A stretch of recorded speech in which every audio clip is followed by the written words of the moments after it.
Selamat sore. Selamat sore. Assalamualaikum warahmatullahi wabarakatuh. Pada kesempatan kali ini kita mau live yang mengundang orang-orang keren pastinya. Nah, ada Kang Fajar atau Coach Fajar. Kemudian juga ada Mbak Ratnawati dari Balikpapan. Kang Fajar ini Ketua Jamu Nusantara. Oke ya, kita undang untuk ini. Saya masukkan ya ini. Nah, Bismillahirrahmanirrahim, Kang Fajar.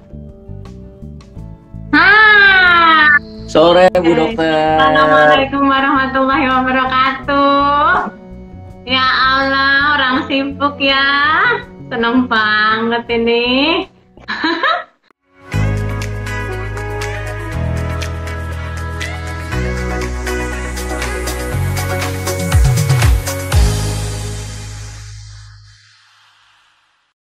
Woi. Oke, siap. Siap. Bismillahirrahmanirrahim. Assalamualaikum warahmatullahi wabarakatuh. Dengan coach kita, Coach Fajar. Ya. Halo. Ya. Kang Fajar, ini orang sibuk banget Siap. ya menghadirkan beliau ini, sesuatu banget rasanya. Jadi saya kenalin dulu ya di teman-teman, sahabat semuanya. Beliau ini adalah Mas Fajar, saya manggilnya beliau Coach Fajar. Itu adalah Ketua Jamu Nusantara. Weh, sekarang ini di era pandemi kayaknya orang lebih suka minum jamu daripada minum obat ya. Iya. Jadi nanti pengen sharing-sharing yang konsultasi dan sebagainya tentang perjamuan boleh. Kemudian beliau juga founder Serambi Academy. Subhanallah banget. Ini saya pengen banget nih kayaknya ngelihat channelnya itu setiap hari ngaji terus gitu ya. Ini pokoknya pria pilihan dah, soleh pokoknya. Terus beliau juga support sistemnya di Zaida Herbal. Oh, saya lupa ya, saya itu nggak ngeblas ini sampai ke Zaida. Siapa tahu malah banyak teman-teman dari Zaida yang mau konsultasi gratis di sini. Boleh kan, Kang? Boleh, boleh banget. Pria Ayu gitu. Terus kemudian juga beliau praktisi kedokteran holistik. Nah, itu keren banget juga menurut saya. Jadi kita mau berkolaborasi antara yang medis dengan herbal gitu ya. Kemudian beliau juga sport enthusiasm. Wow, berarti siapa yang mau bersepeda bersama keliling Jogja, kayaknya kalau itu gue nggak sanggup Kang, kalau itu. Oke, ya Kang. Langsung ya kita ngobrol-ngobrol. Kang Fajar mau di masa pandemi ini nih Kang, rata-rata nggak rata-rata ya, saya sendiri nih ya, saya lebih suka untuk minum yang herbal lah ya untuk hariannya. Misalnya wedang jahe campur cengkeh, campur apa ya, kayak begitulah, serai dan lain-lain. Nah, mungkin Kang Fajar bisa sharingin menjaga imunitasnya di era pandemi itu seperti apa gitu. Kalau saya melakukan itu tuh bener kagak sih gitu. Oke. Langsung ya. Yuk, monggo. Bismillahirrahmanirrahim. Assalamualaikum warahmatullahi wabarakatuh. Waalaikumsalam. Alhamdulillah. Pertama-tama kita panjatkan puji dan syukur kehadirat Allah Subhanahu wa Ta'ala atas nikmat dan karunia-Nya, nikmat iman, nikmat sehat, hingga pada sore hari ini Allah masih amanahkan napas di antara detak-detak jantung kita. Allah masih berikan nikmat bagaimana mata kita bisa berkedip tanpa batasan repitasinya berapa kali, dan ini memang nikmat yang sangat luar biasa. Tapi nikmat ini kadangkala tidak bisa kita rasakan kalau kita melihat dari sisi yang berbeda.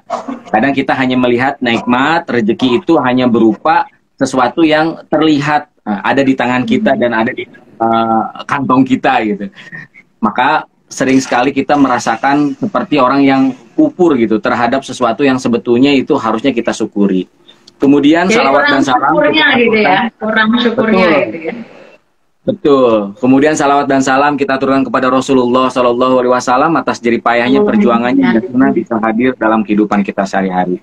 Baik sahabat Gria Ayu, sahabat Kang Fajar, sahabat Zida, kita kadang disibukkan diri untuk berinvestasi, ya, untuk mencapai sebuah kesuksesan.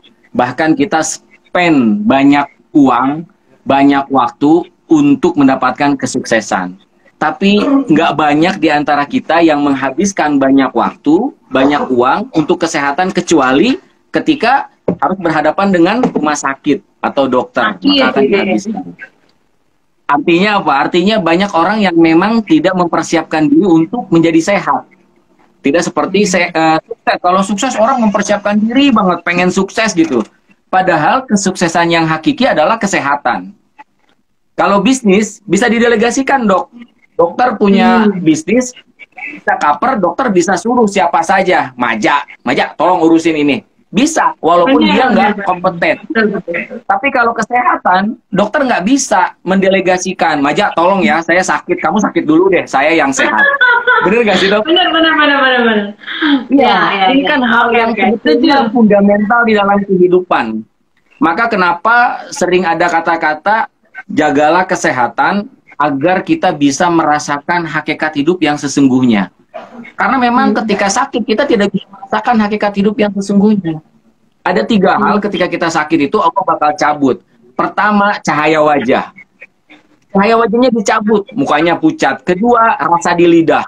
Apapun yang kita makan, nggak ada rasa. Ketiga adalah dosa-dosa.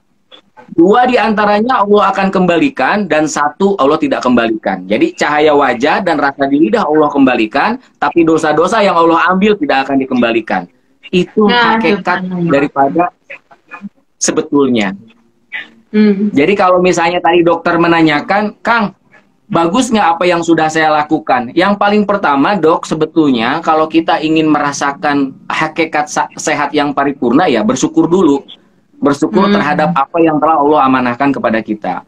Karena tentunya tubuh kita, lambung kita, paru-paru kita, ini merupakan makhluk hidup juga yang Allah amanahkan di tubuh kita. Nanti organ ini akan menuntut haknya. Ketika sakit itu sebetulnya ya hak organ yang menuntut. Kadang tapi kita kan nggak pernah berpikir, kita berpikir ketika sakit itu memang betul-betul organ kita bermasalah gitu. Tapi nggak pernah berpikir kenapa bisa jadi masalah.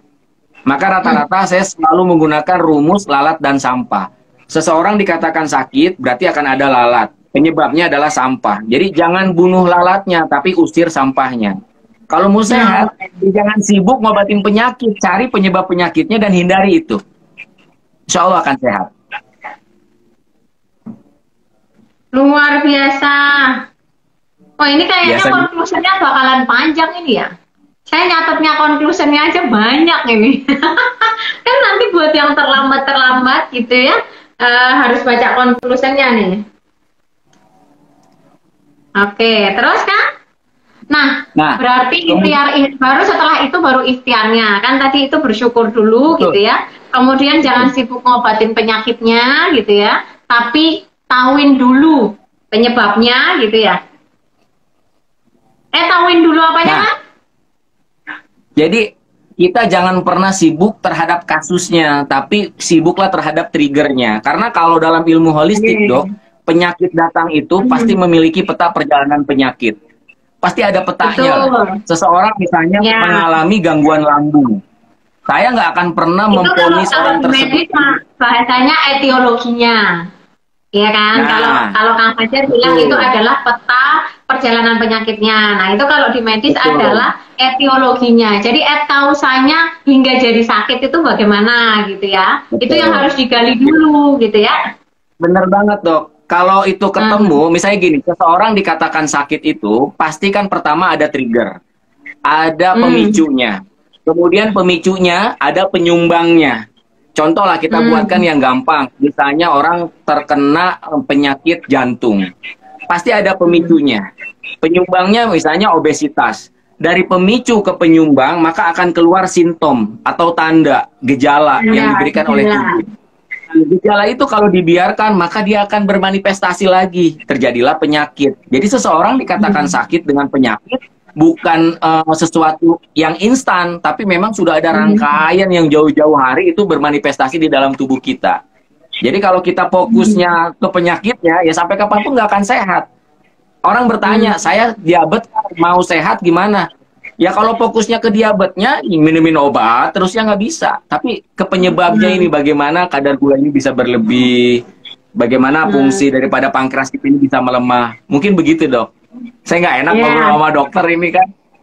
Keren gitu. Jadi kalau dari namanya ini ya, apa namanya, kedokteran holistik itu jadi lebih bahasanya tuh menurut saya itu lebih membumi gitu. Jadi orang itu lebih mudah menerima daripada misalnya si dokter itu menerangkan dari sisi medisnya gitu kan. Nah, rada ruwet gitu ya bahasanya kalau dokter itu nerangin kadang karena terlalu ilmiahnya sehingga nggak membumi bahasa itu. Kadang ini dokter ngomong apa sih gitu. Tapi kalau Kang Fajar menyampaikan seperti ini, oh oke, saya mengkorelasikan dengan medisnya jadi kayak gitu. Keren menurut saya. Saya bisa contek ini ya kalau untuk nerangin ke pasien. Nerangin ke pasien gitu. Bahwa penyakit itu aja nggak bisa instan. Benar. Jadi sebenarnya ini klien ini semua menginginkan hal yang sama, yaitu kesehatan. Cuman cara pandang orang terhadap kata sehat ini kan berbeda-beda. Di setiap kelompok masyarakat ini, ada di kelompok masyarakat yang memahami hakikat sehat itu ya badannya bisa dipakai untuk beraktivitas maka dia sehat. Tapi ada juga yang di satu kelompok manusia yang kalau dia memahami kesehatan itu ya bukan hanya badannya tapi pikirannya juga harus ikut sehat. Sampai ke tingkatan yang paling tinggi orang memahami kesehatan itu di mana fisiknya sehat, psikisnya positif, kemudian hubungan sosial dengan masyarakat, dengan orang tuanya baik. Nah, ini kan sesuatu yang kadang kita sendiri suka lupa gitu. Bahkan terapis-terapis saya sering sampaikan, jangan melakukan pembodohan lah terhadap masyarakat. Ya, kalau misalnya seseorang sakit itu jangan hanya berpikir bagaimana memberikan terapi, memberikan herbal, mendapat keuntungan selesai. Itu akan dituntut nanti di akhirat. Gitu. Karena kita diamanahkan ilmu tapi nggak bisa memberikan pencerahan. Tapi cari tahu penyebabnya apa. Kunci kesuksesan dari sebuah pengobatan bukan dari seberapa banyak obat yang kita berikan, seberapa banyak uang yang kita dapatkan, tapi seberapa banyak orang yang kembali mempraktekkan pola hidup sehat. Buat saya itu udah enak banget gitu, kalau kita bisa sampai ke poin itu. Nah, sayangnya Kang, banyak orang yang menginginkan sesuatu itu instan. Ya karena mungkin memang fundamentalnya sih enggak ini ya. Fundamentalnya harus kena banget bahwa syukuri punya nikmat sehat gitu. Karena orang baru merasa sakit saat dia itu baru ngeluh saat dia sakit sehingga dia pengen buru-buru sehat. Nah, itu kan nggak bisa instan. Sebagaimana sakitnya dia itu juga pastinya nggak instan. Banyak sih kasus-kasus orang pengen kurus tapi pengennya instan tanpa menerapkan pola hidup sehat gitu kan. Orang pengen cantik maunya instan gitu. Nah, secara mukanya udah dimacem-macemin gitu ya, tiba-tiba dia pengen cantik yang secara instan. Lah orang proses menjadi bonyoknya aja berproses gitu kan ya. Sadis banget sih gua. Bener banget. Terus sama seperti orang itu pengen, ya itu tadi, pengen kurus ini, konsumsi sesuatu yang instan tanpa memperhatikan itu sebenarnya juga saya bilangnya zolim loh terhadap diri sendiri gitu. Orang udah obes gitu ya, terus pengennya dikurusin dalam waktu instan, terus pengennya turun berat badannya, kalau perlu sehari 4 kilo, itu di badan udah pasti jet lagnya setengah mati, goyang itu pasti. Oh iya, pasti. Tapi kalau yang ada seperti itu, senangnya minta ampun gitu loh. Nah kadang edukasi yang seperti Kang Fajar lakukan, yang seperti saya lakukan, itu tuh tertelan oleh sesuatu yang instan itu tadi. Makanya saya pengen banget nih, gue cocok banget nih Kang memang ngobrol sama lu gitu ya. jadi maaf ya ini jadinya lu gue karena ini udah Ya kayak nggak apa-apa lah, santai sendiri aja. ya Allah. Ini temen, Lah terus kan di medsos gue ini ngomong temen saya Kang ngopi. Fajar gue kangen sama lu gitu ya. Bodoh. Temen saya ngopi ini baru tumben aja kelihatan begini nih. Biasanya cuma pakai baju tidur kalau ketemu sama saya nih. Bukan.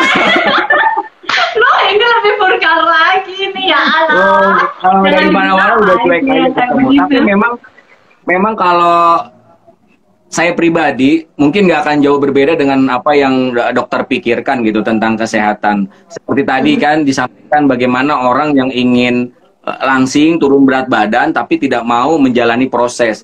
Nah ini juga kan terjadi saat ini dok. Jadi di bulan Februari ini kan sampai rame di media sosial menyampaikan Hari Greges Nasional gitu. Sebetulnya kalau kita ambil, iya Hari Greges Nasional di Februari ini banyak orang sakit meriang, influenza gitu. Ya Sebenarnya Allah. Makanya disebutnya Hari Greges Nasional. Astaga. Gue kudet banget ya Allah. Terus? Karena pancaroba kan, jadi tiba-tiba perubahan suhu dari paginya panas sampai siang, sorenya tiba-tiba hujan gitu ya. Dari panas ke dingin ini memang kalau secara holistik kan sunatullah, di mana Allah menciptakan segala sesuatu itu bersifat berpasang-pasangan. Tapi dari apa yang terjadi, ini saya coba ambil hikmahnya, ternyata memang sudah waktunya kita ini kembali ke alam dok. Jangan membuat alam yang harus menyesuaikan diri dengan kita, tapi kitalah yang menyesuaikan diri dengan alam. Angin di dalam musim pancaroba ini, angin ini sering dijadikan suspek, dijadikan tersangka yang membawa patogen masuk ke dalam tubuh kita gitu. Angin bawa bibit penyakit masuk ke dalam tubuh kita dan jadilah penyakit. Secara holistik seperti itu. Tapi angin hakikatnya kalau kita perhatikan itu kan makhluk Allah.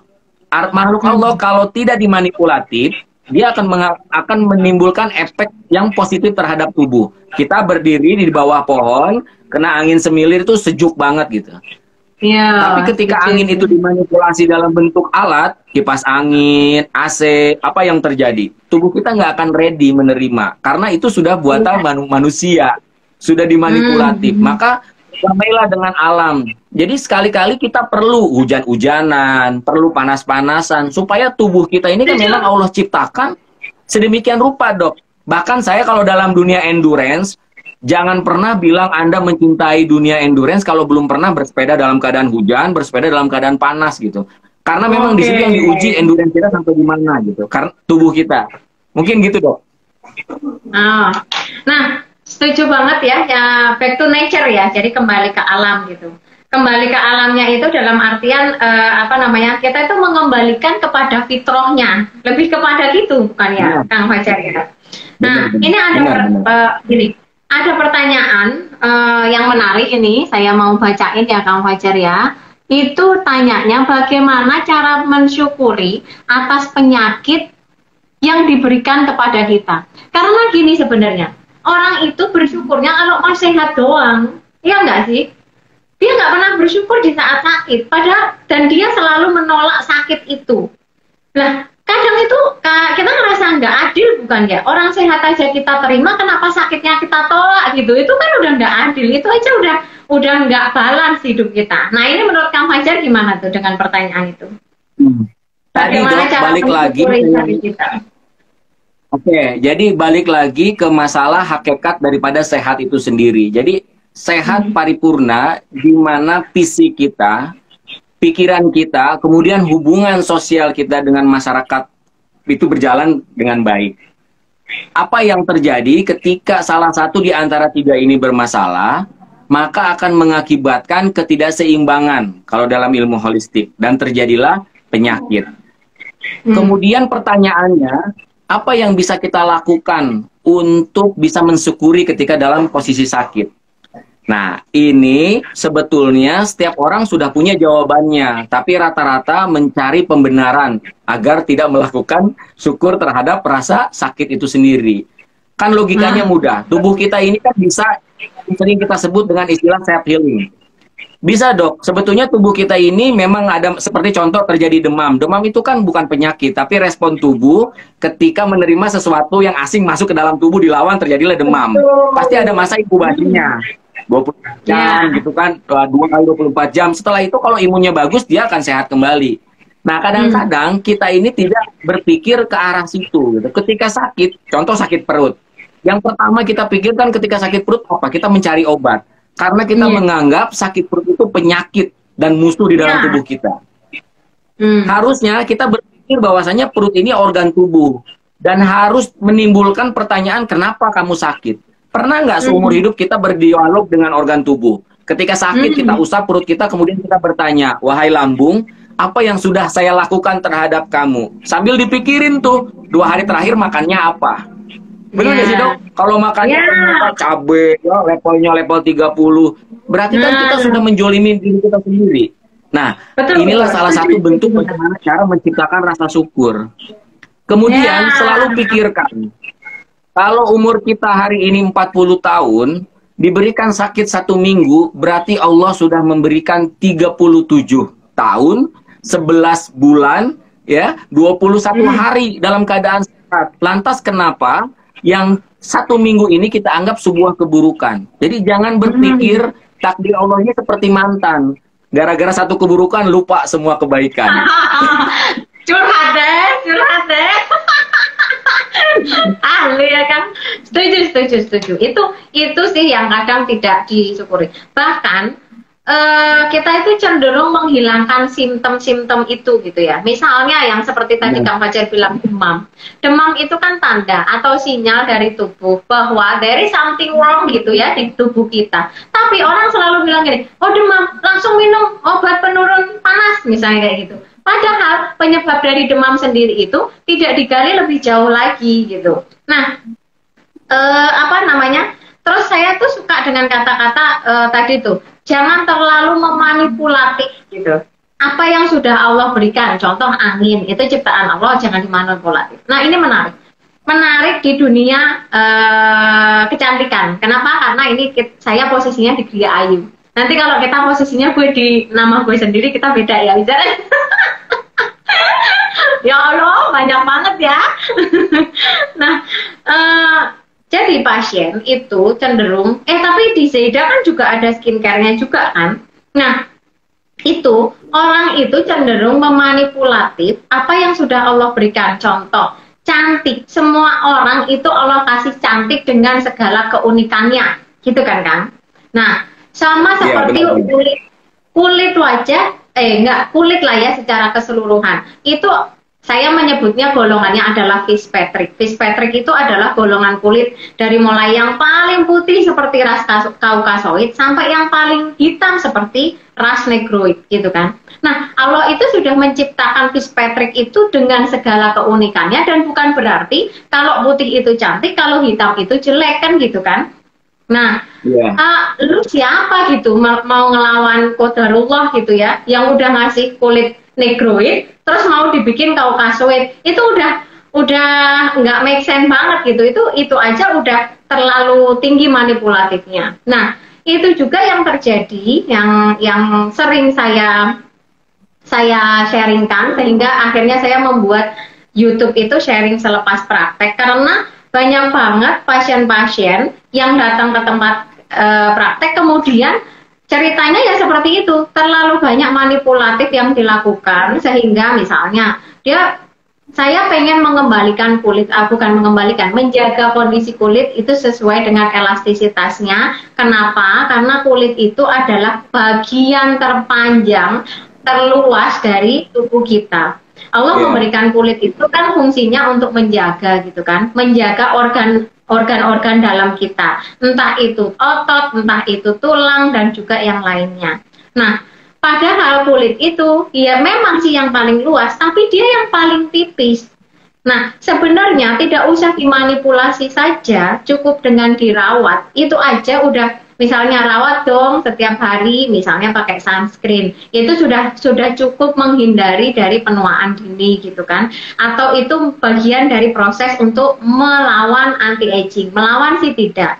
Melawan qadarullah itu tidak. Tapi pengennya tua itu kan takdir ya. Tapi kalau kita menuanya tetap dengan cantik itu kan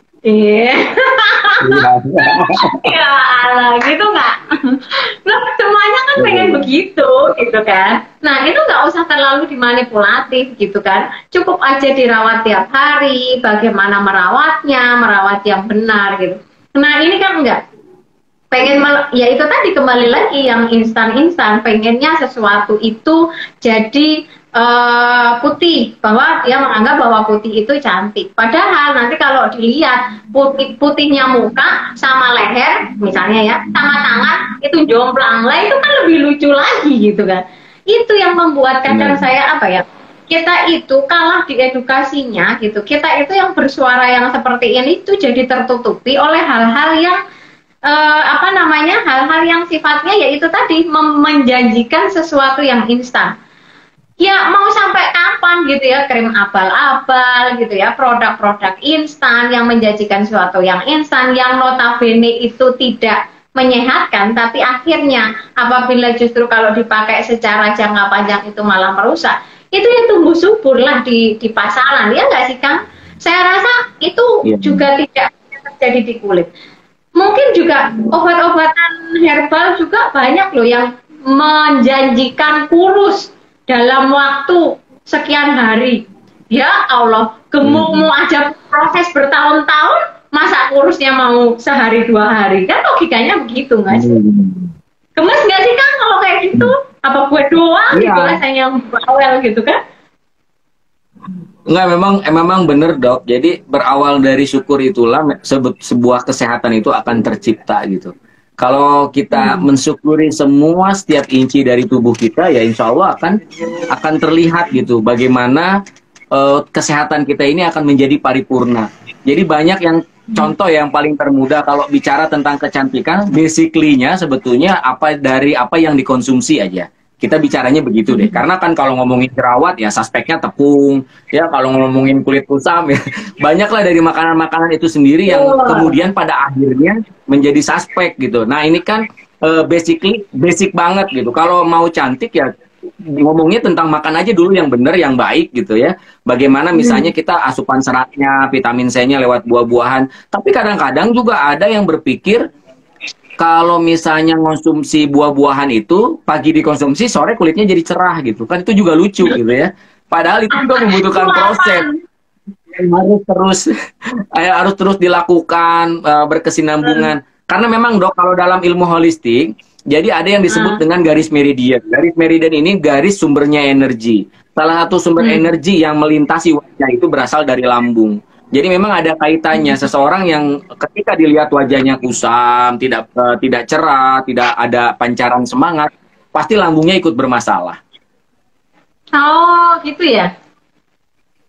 Ya ada hubungannya kalau secara holistik itu. Jadi intinya memang syukur yang harus diciptakan terlebih dahulu untuk mencapai hakikat kesehatan dan kecantikan. Saya yakin lah, karena kecantikan yang sesungguhnya adalah kecantikan di dalam hati kita sendiri gitu.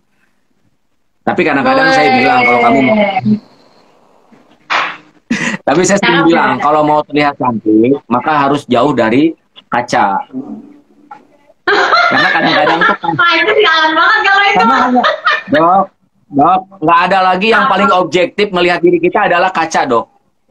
Kalau yang lain tuh subjektif banget, Dok.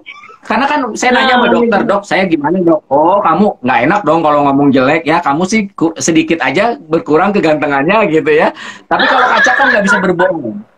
Maka ada film kan Magic Mirror. Ternyata memang kaca lah yang paling jujur. Kayak bicara, saya ini apakah yang paling cantik? Ya kalau dilihat, tapi nggak cantik. Makanya kalau pengen cantik jangan banyak-banyak kaca. Apalagi ke handphone kan, selfie aja terus. Oh, gitu. Kacau. Oke. Oh ya. Sebenarnya hari ini tuh kita juga pengen ngobrolin nih. Sebenarnya kemarin ya, Mbak Ratna Mbak Nana itu herbalis juga ya, sama kayak Kang Fajar ya? Iya benar. Nah itu herbalisnya pengennya ini. Beliau antusias banget sampai pengen pengen membuat sampai ke klinik kecantikan gitu. Apa yang bisa dilakukan? Saya bilang semua itu bisa bikin klinik kecantikan. Yang terpenting yaitu tadi fundamentalnya, kemudian perawatannya secara holistik, kemudian nggak usah terlalu banyak manipulatif gitu kan ibaratnya. Ya sekarang lo lihatnya cantiknya orang sekarang gitu ya dengan cantiknya orang dulu gitu. Yang sekarang mah botok, filler, wah treat lift segala macam gitu kan. Ya nggak apa-apa sih. Tapi kalau misalnya sesuatunya itu dijaga dari awal, mungkin kan itu jauh tidak mengeluarkan kos yang berlebihan gitu kan untuk mendapatkan itu gitu. Nah itu saya ngobrol banget itu sama Mbak Ratna. Mbak Ratna ada nggak ya gabung di sini? Ntar ya tak cekin. Soalnya kemarin udah ngobrolin itu sama Mbak Ratna. Bentar. Mbak Ratnanya nggak ada. Namanya siapa ya? Sebentar ya. Ratnawati. Oh, nggak bisa. Oke. Nggak, Kang. Ternyata Mbak Ratnanya nggak bisa. Nah, atau lanjut. Nah, terus kan, apa namanya? Pernah nggak sih pasien-pasien gitu atau customer kita gitu saat ya dilakukan edukasi yang sifatnya fundamental, kemudian holistik secara keseluruhannya itu di-create gitu. Terus kemudian ngeyel gitu ada nggak sih kan? Banyak jangan-jangan. Banyak. Apalagi jadi gini, kalau kadang-kadang saya pribadi, saya kan termasuk terapis yang murtad. Artinya terapis yang murtad itu terapis yang nggak anti medis gitu dok. Saya kadang bersinergi dengan medis untuk membuat sebuah indikator gitu. Pendekatan saya lebih kepada holistik, tapi basically saya memang tidak membarrier terhadap misalnya kalau saya udah kebingungan mendiagnosa dengan cara holistik, pasti saya akan minta mana hasil laboratoriumnya. Saya akan coba baca dengan apa yang saya bisa untuk mendeskripsikan agar punya indikator. Melakukan pemeriksaan penunjang untuk bisa menegakkan diagnosa gitu. Oke. Ya betul. Misalnya contoh aja kan. Kita nggak mungkin, ini banyak terjadi dok. Banyak terapis yang ketika melakukan pembekaman, melihat darah, kemudian dia mengucapkan, oh ini kalau telat dibekam bisa stroke gitu. Kan lucu. Masa mendiagnosa lewat darah yang menggumpal. Padahal logikanya darah terkena oksigen itu terjadi oksidasi. Pasti akan membeku gitu. Itu kan pembodohan. Sementara darah itu hanya bisa dilihat ya lewat laboratorium. Ada standar tersendiri bagaimana darah itu dikalibrasi, dipisahkan partikel-partikelnya. Nah, berapa SGPT-nya, berapa LDL-nya, HDL-nya gitu kan. Itu kan indikator untuk mengatakan bahwa oh ini bisa stroke nih gitu. Kalau ternyata hasil labnya nggak begitu tapi darahnya kental banget, itu nggak apa-apa ya? Bener ini saya nanya kalau itu. Karena saya pernah ngeliat di bekam itu ada yang bagus darahnya, tapi ada yang hitam sampai susah keluar, sampai terus ditusuk-tusuk gitu kan. Nah itu kenapa tuh? Nah ini makanya kadang-kadang dok, orang ikut pelatihan bekam 2 hari, kemudian dapat sertifikat, terus dia buka praktek gitu. Padahal kalau kita lihat dari pohon keilmuan holistik, bekam itu adanya di atas dok, di ranting. Di batangnya itu ada diagnosa, di akarnya itu ada patologi, fisiologi, anatomi, ya termasuk sunatullah. Artinya tuh rangkaian orang bisa sampai di bekam itu harus dipahami sampai ke bawah. Kadang saya sering memberikan analogi yang termudah. Misalnya contoh, seseorang ketika dibekam, kenapa ada yang darahnya kental, ada yang darahnya biasa. Kan kita kalau ngomongin darah itu kan isinya hanya red blood cell, tapi ada white blood cell, ada plasma, ada protein. Artinya setiap orang, walaupun kasus penyakitnya sama, kandungan darahnya pasti akan berbeda. Nah ini yang perlu dipahami, rata-rata si terapis ini memanipulatif hal tersebut dijadikan sebagai value gitu. Ini kan lucu gitu, bahkan ada yang dengan sengaja menampung darahnya di satu tempat, kemudian diperlihatkan kepada klien. Menurut saya kan itu nggak bijak banget. Nah ini kadang-kadang saya dok ketika berbicara dengan klien ini terbenturkan dengan pemahaman seperti itu. Ada orang yang memang pure pemahamannya itu anggaplah tibu nabawi gitu ya, serba-serba komplementer tradisional gitu. Nah kalau kita berikan penjelasan yang ada arahnya ke medis, dia ngerasa oh obat medis ini, obat kimia ini nggak baik gitu, bisa merusak tubuh, bla bla bla. Padahal herbal sendiri ditinjau dari 3 sisi dok. Pertama empiris, empiris itu jamu-jamuan empiris. Jadi herbal-herbal yang manfaatnya didapatkan turun-temurun oleh nenek moyang kita. Itu tanpa diujikan saja, itu sudah diakui. Maka izinnya ada PIRT. Dan itu sudah masuk dalam ranah POM-nya. Kemudian yang kedua, obat herbal berstandar. Obat herbal berstandar itu apa?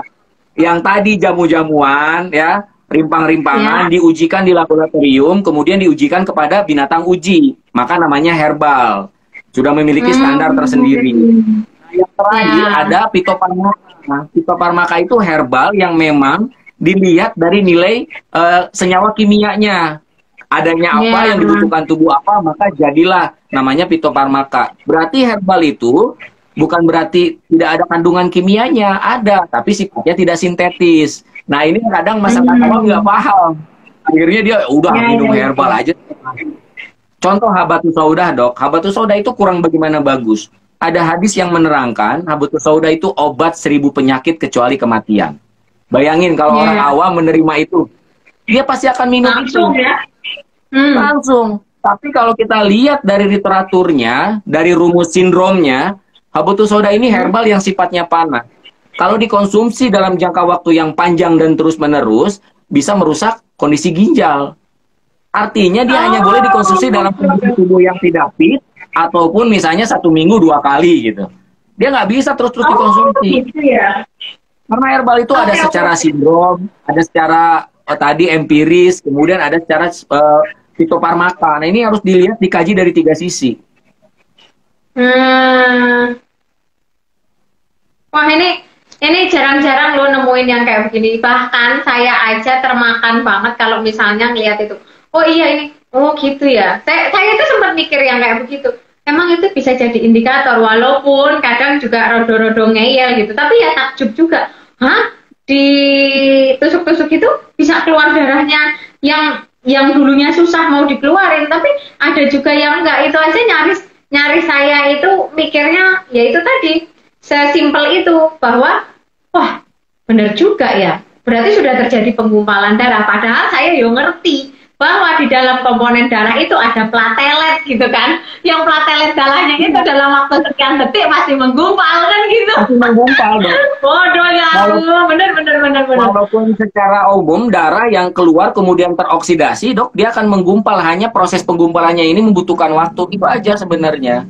Nah, kalau bicara bekam itu sebenarnya ini banyak perspektifnya, Dok. Kalau kita lihat dari segi Tibbun Nabawi, maka jelas samina wa atona, apa yang Rasulullah sampaikan dalam sebuah hadis itu, bahwasanya kesembuhan terdapat pada 3 hal. Pertama, sayatan bekam, torehan bekam.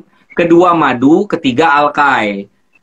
Jadi alkai itu apa? Alkai itu besi yang dipanaskan, kemudian nanti ditempelkan di telapak kaki, ditumit. Nah, Rasulullah menyampaikan bahwa aku tidak menyukai alkai karena menyerupai panasnya neraka. Jadi yang dipakai itu cuma madu dan bekam. Nah, bekam sendiri itu kan yang paling gampang mendefinisikannya. Darah manusia itu kan ada kadarnya. Jadi darah manusia, darah di dalam tubuh manusia dewasa itu jumlahnya 5 liter, dia memiliki massa. Karena apa yang dikonsumsi terpapar oksidasi gitu ya, terpapar mikroorganisme. Nah, maka harus ada regenerasi darah. Jadi benar kecenderungan perempuan lebih awet muda, umurnya lebih panjang, maka banyak kan janda-janda tua, jarang duda-duda tua. Karena apa? Karena perempuan tuh punya alami, Dok. Setiap bulan itu ada menstruasi, ada darah yang dikeluarkan kemudian diproduksi lagi. Nah, itu salah satu indikasi arah penerangan daripada bekam itu sendiri. Kalau proses pembukaan itu sendiri itu kan sama seperti pembuluh darah itu kan anggaplah sungai. Kemudian ada lagi pembuluh darah kapiler, itu got-gotnya. Nah, kalau terjadi mampet ya gotnya dulu yang dibongkar. Sebenarnya kan kalau lihat, Dok, bukan hanya bekam sebetulnya. Kita berjalan, naik motor, terjatuh, terjadi luka, mau tidak mau berarti kan imun tubuh kita aktif. Sel darah putih kita aktif. Nah, proses aktivasi inilah yang membuat imun tubuh kita terjaga. Jadi bekam itu kalau kita lihat bagaimana sistem kerjanya, ya mengaktifasi imun tubuh kita dengan dibuat perlukaan. Sama kayak kerok, Dok. Kerok itu secara bagaimana? Proses peradangan kan, ketika dibuat radang, maka punggung mengirim sinyal ke otak, otak mengirim sinyal ke imun sama sel darah putih, jadi aktif tuh. Aktif, dia nge-barrier, memperbaiki tadi peradangan. Nah, itu sebenarnya. gampang kok dilihat kalau mau berpikir gitu orang-orang tuh sistem kerja bekam seperti apa. Cuman kan kadang-kadang kita nih ya udahlah, oh, mungkin ini pengobatan apa bisa secara tersendiri mengobati, enggak. Semua pasti ada lah sistem kerjanya itu.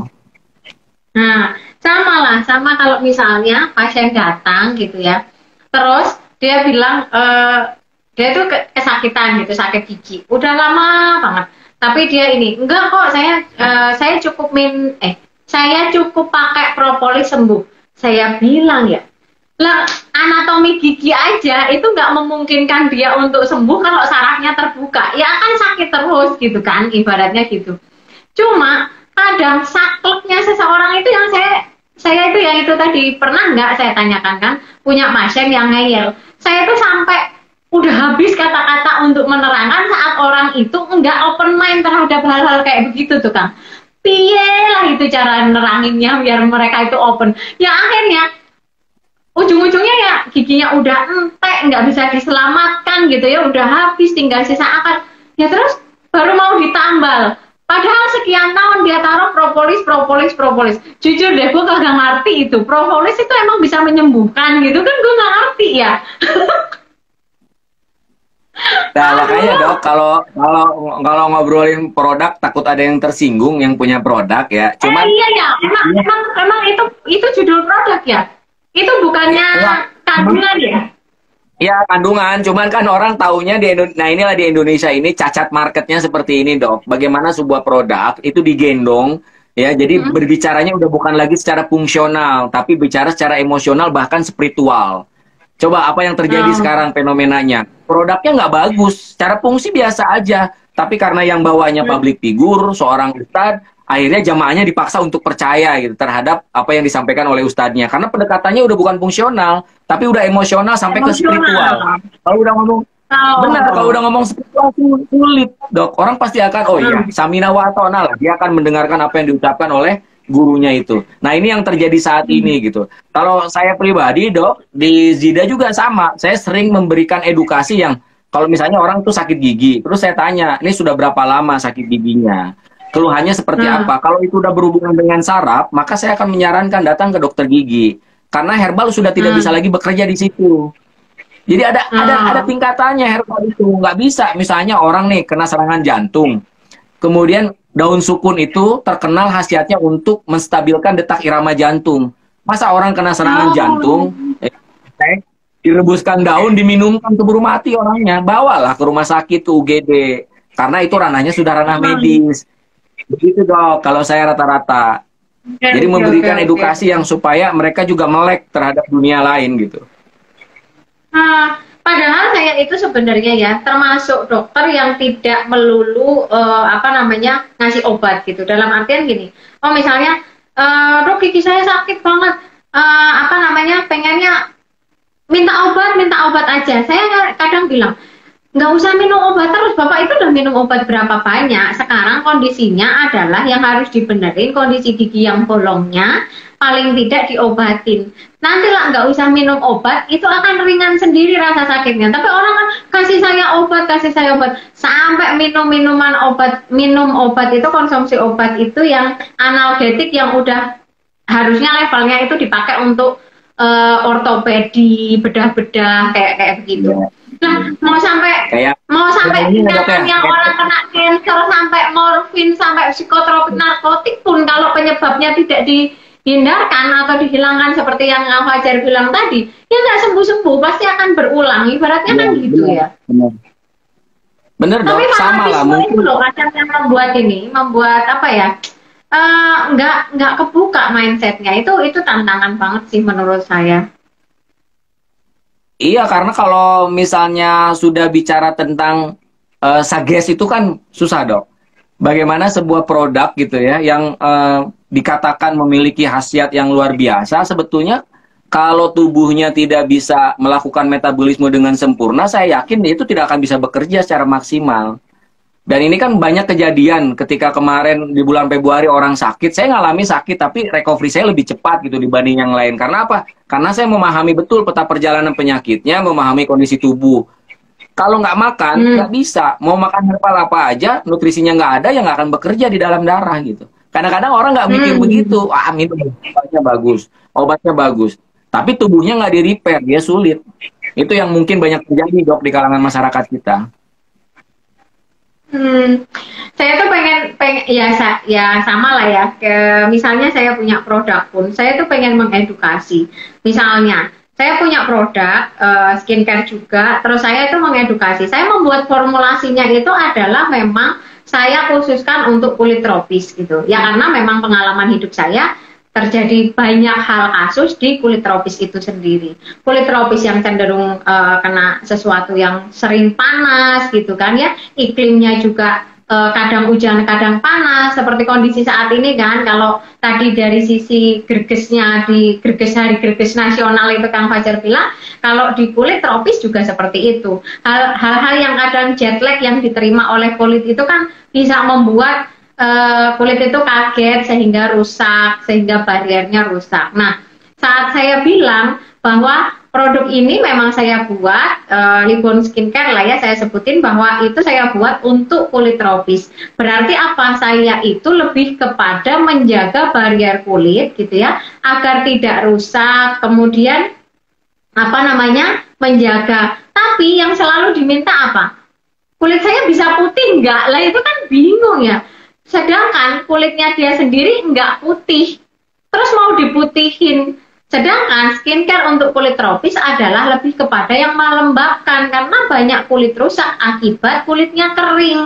Nah, hal-hal yang seperti ini terus ujuk-ujuk, saya pakai ini nggak putih-putih. Lah, yang bikin kulit putih ki sopo gitu, secara kulitnya juga hitam gitu kan. Benar-benar. Makanya nggak kurang-kurang gitu kan, makanya kenapa sosmed saya, sosmednya Livon, kemudian sosmednya Gria Ayu itu tidak apa ya, over promise gitu ya, tapi lebih kepada edukatif agar membuat teman-teman gitu, customer semuanya, apalagi misalnya anak-anak muda yang memang notabene-nya udah pengen instan, itu nggak melihat bahwa sesuatu itu bisa instan. Orang bikin mie instan aja ada prosesnya gitu kan ya. Benar dok. Ya intinya jangan lelah mengedukasi. Benar, PR untuk kita dok, bagaimana mengedukasi. Jadi kalau saya sering tadi malam kemarin lah, saya diundang mengisi tentang ngobrol soal stroke gitu. Ketika ngobrol soal stroke yang hadir kan terapis. Saya bicara bagaimana fungsi peranan ginjal sebagai penyumbang terjadinya stroke. Kaget gitu mereka. Kok ada apa hubungannya ginjal sama stroke gitu? Nggak ada yang percaya dok.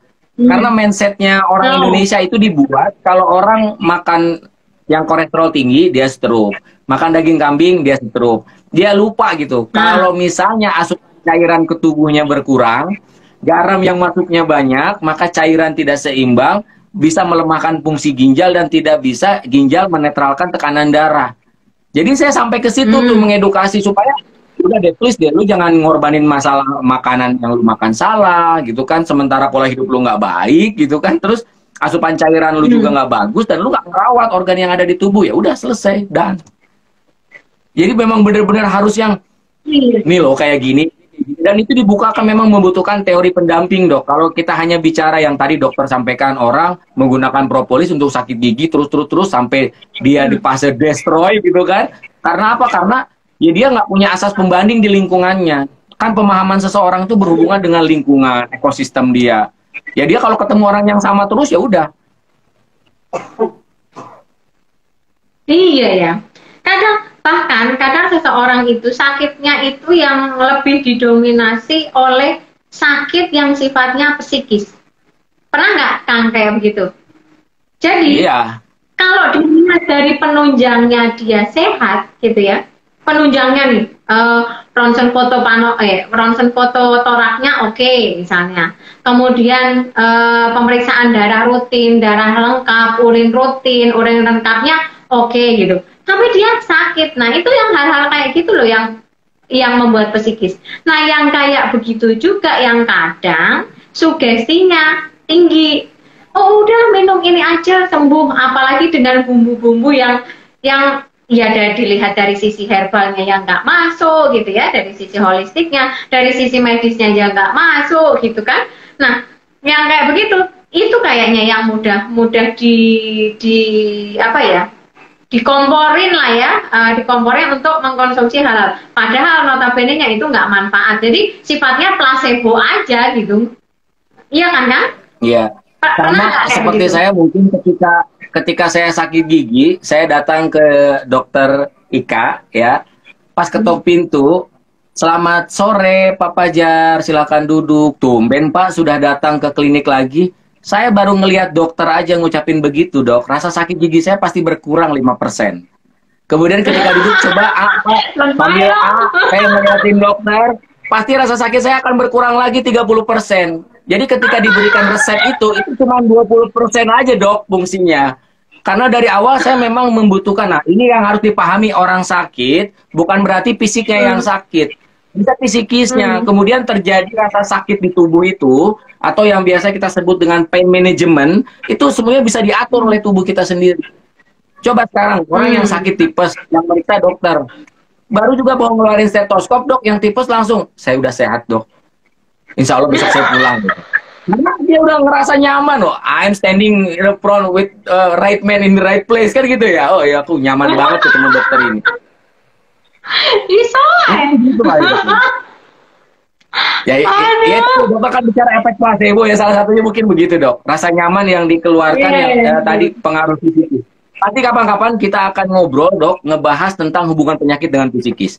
Ini ada namanya anatomi psikologi gitu. Jadi bagaimana menghubungkan antara psikis itu dengan penyakit dan penyakit dengan psikis. Nanti kita bahas Nah, bagaimana boleh, boleh, hubungan boleh. tadi. Ini Ya, ini tadi beneran hubungan nanti ginjal ya, itu kalau kita mau ngomongin yang temanya ini, saya harus ngepostingnya bener-bener panjang. Jadi kalau ini kan kita ngepostingnya baru kemarin gitu kan, ya karena memang ini mudah-mudahan ya saya baru memulai ini sih wakaf waktu saya gitu ya. Kalaupun kita tidak bisa apa namanya sodako pakai uang, bisa pakai ilmu, pakai segala macam. Nah, nanti pengennya ini kan rutin nih Kang udah sebulan. Saya pengennya tiap minggu kan memang melakukan seperti ini setiap hari Jumat wakaf waktu saya.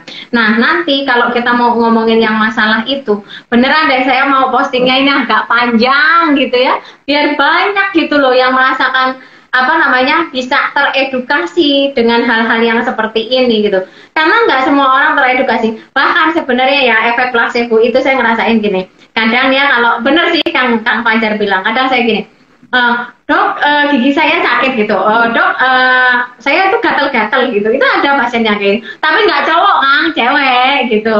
Ini karena kita ngomongnya cowok. Terus dia datang gitu kan. Terus loh apa kok udah sembuh, udah dong udah nggak gatel lagi. Kadang saya bilangnya jawabnya cuma begini, ya iya orang ibu udah ketemu saya kok, udah pulang aja boleh nggak sih, gue nggak kasih apa-apa iya, gitu. tapi memang bener dok. Jadi kalau sakit itu dibagi ada spiritualnya. Spiritual tuh bisa mencapai 40% dok. Kemudian 30%-nya lagi itu berhubungan dengan psikis, sisanya itu dengan fisik. Nah, ketika misalnya seseorang dinyatakan sakit, kemudian ada rasa ingin diorangkan, nah dia pasti kalau ketika ketemu orang yang tepat, ya itu akan pain manajemennya itu self healingnya akan berjalan dengan sendirinya tuh. Dan itu memang banyak dialami. Tapi ada juga orang yang ketika sakit dia datang ke puskesmas, dilayani dengan tidak baik, ya sakitnya bisa tambah parah gitu. Memang sampai ke situ tuh fasenya. Jadi ada ilmunya namanya therapeutic communication dok. Kapan-kapan kita bisa sharing itu lah, bagaimana menghubungkan komunikasi dengan terapi itu. Ada itu babnya itu. Oh ini saya harus belajar banyak emang ya. Oke lah Kang, ya Allah 1 jam loh ini nggak ngerasa, dan saya masih pengen banyak nanya-nanya lagi dan pengen juga ini. Sampai saya lupa Kang itu ada yang nanya, saya nggak bacain dari tadi, gue ngobrol sendiri, maaf ya. Ya Allah, aduh keasikan ngobrolnya. Tapi saya mau conclusion ini ya, Masya Allah banget ya pembicaraan kita hari ini itu melebarnya sampai mana-mana, tapi sejauh itu manfaat dan itu memang merepair segala sesuatu secara holistik itu secara keseluruhan lah ya.